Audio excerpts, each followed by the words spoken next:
Hello and welcome. I'm Zach, and today we're going to be talking about which process to automate.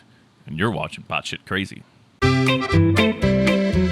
It's a question that I get a lot, and so do a lot of people in this industry. Which process should I automate first? When I was an integrator, I used to do these things called automation audits, where I would go through somebody's facility, look at their processes, and see the people executing them, and then I'd make a recommendation on which process or processes would be a good fit for automation.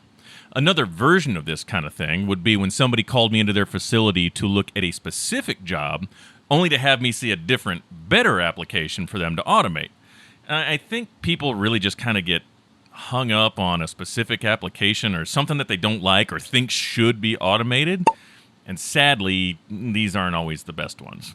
If you're wondering what drives that decision, it's a number of things. Now, most people would probably point directly to, obviously, ROI, and this is generally the gold standard. After all, bottom line, if you've got the ROI, there's no reason not to automate it. I mean, why wouldn't you? But then there are other things that transcend money, like if you have a particularly hazardous job. I mean, that's a no-brainer. Then there's the jobs that aren't quite so dangerous, but maybe aren't the best on people's health. A standard go-to in here would be like palletizing heavy boxes by hand. Also, maybe feeding big sheets of raw material into production machines. Once you start getting health insurance claims or personal injuries, ROI kind of goes out the window. Then there are my personal favorites, the jobs that just plain piss people off, including the boss. Now, these are the jobs that people maybe can do, but usually people hate to do. These also tend to be the jobs that managers and supervisors are constantly hearing their subordinates complain about. If they aren't complaining about doing the job themselves, then they're complaining about finding somebody else to do the job after the 20th person just walked off the job. When this happens, the person in charge can get so fed up that they just kind of say, to hell with it, throw their hands up and say, spend the money, make this go away. And when that happens, that job's probably getting automated. So if you don't know the ROI right out of the gate, you're not facing anything too terribly dangerous, and you don't have a job that's making the boss throw chairs through the window, what do you automate? Well, here's where to start. I'll go through some actual applications in a minute, but first I want to say a word on ROI, and that word is bullshit. Generally, I think today's ROI expectations are a big, heaping crock, but I am acutely aware that it's something you have to make work. If you want the easiest way to shorthand find an application that is going to have a good ROI, you need to ask these questions. How many people are doing it? How many hours per day? And how many days per week? The higher the number the answer to those questions is, the more likely it is that you have an application worth automating. I have a lot more to say about ROI, but that should be for another video. Probably roll just-in-time manufacturing into that gripe session too. Now, on to the applications. First, let's start with the basic of the basic, palletizing. I'm going to make this really simple for you. If you're palletizing something, automate it. Don't think about it. Don't call your banker. Don't run it through the church. Don't call your local shaman. Just automate it. If you really want me to expand on that, here it is.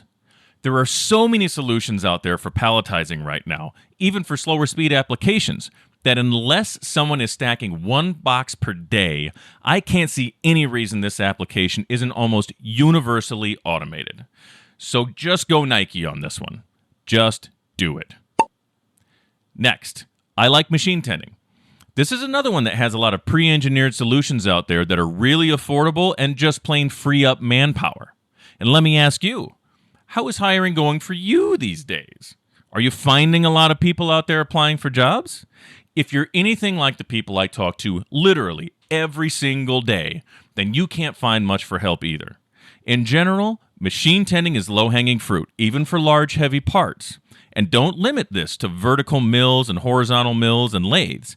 All you woodworkers out there with CNC machine equipment taking on big honking sheets of plywood, you're on deck too. And you know who you are. If you've got this one in your shop, get it looked at by an integrator. Next, packaging and general material handling.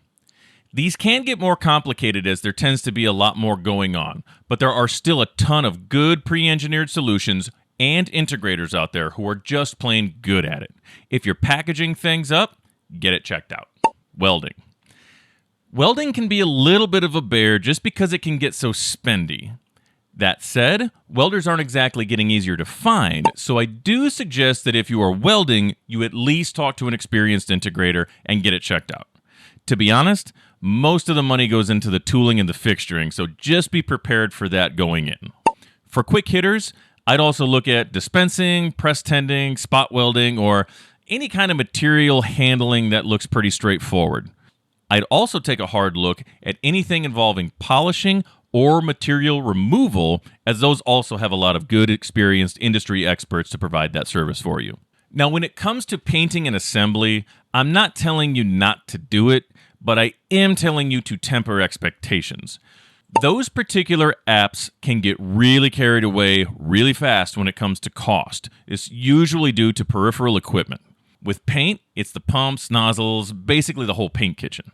With assembly, it's all the nut runners, drivers, feeders, and the multitude of fixtures that you can need to hold your parts in place while you're assembling in the process. In the most simple of terms, assembly applications are pure evil. So that about covers it. For anything that I didn't mention, and I'm sure there's plenty, remember those 3 ROI rules that I threw at you. Those will really help guide you when you're walking around your shop wondering, should we automate this? Should we automate that? Remember, how many people, how many hours per day, how many days a week? That'll usually point you in the right direction pretty fast. That's it for me on this one. I will see you next time.